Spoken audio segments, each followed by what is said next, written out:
because of production schedules and just the way this show is timed, the way it appears on the weekly calendar, we're very late to the topic of the passing of Toni Morrison, the Nobel Prize-winning author. So there's not a lot I can say about Toni Morrison that you probably haven't heard said better somewhere else, because let's face it, every so often a person comes along that is so extraordinary in her gifts, that is so penetrating in her insights, that it's almost impossible to remember that they're a human being. They're already an institution while they are still alive. They are already something approaching myths. So, some people do different things with myths. I know there's a writer who wrote a kind of punky essay. It became a lead essay in a book called Why I Don't Like Toni Morrison's Beloved. And basically the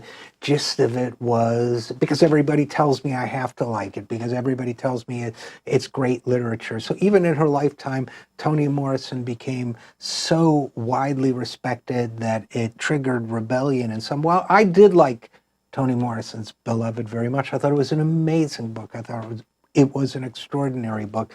And whether or not I connected with everything she wrote, life doesn't work like that. This was a great human being and a great writer. So rather than say any more about her, I will let her own words speak. There are 3 or 4 Toni Morrison quotes that have been reproduced a lot, but there are some others that have not. And I think we all really need to be reminded of them. For example, from her Nobel Prize lecture, she said this: oppressive language does more than represent violence, it is violence. Does more than represents the limits of knowledge, it limits knowledge. Whether it is obscuring state language or the faux language of mindless media, whether it is the proud but calcified language of the academy or the commodity-driven language of science, whether it is the malign language of law without ethics or language designed for the estrangement of minorities,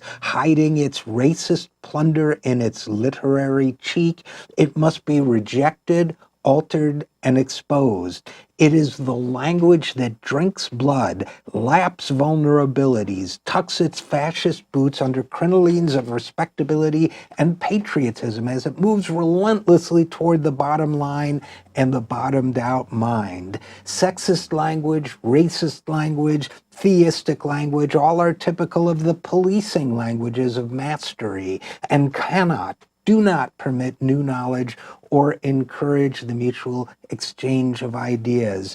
There is and there will be rousing language to keep citizens armed and arming, slaughtered and slaughtering in the malls, courthouses, post offices, playgrounds, bedrooms, and boulevards, stirring, memorializing language to mask the pity and waste of needless death. There will be more diplomatic language to countenance rape, torture, assassination. There is and there will be more seductive mutant language designed to throttle women to pack their throats like pate-producing geese with their own unsayable transgressive words. There will be more of the language of surveillance disguised as research of politics and history, calculated to render the suffering of millions mute. Language glamorized to thrill the dissatisfied and bereft into assaulting their neighbors. Arrogant, pseudo-empirical language crafted to lock creative people into cages of inferiority and hopelessness. Now, I could read more, but you get the idea. And in a speech called The Humanist View, Toni Morrison concluded, "You don't have to struggle anymore." That's a paraphrase, but then verbatim, quote, "You don't have to do it anymore. You can go ahead and talk straight to me." That was the greatness of Toni Morrison, to which we pay tribute this month.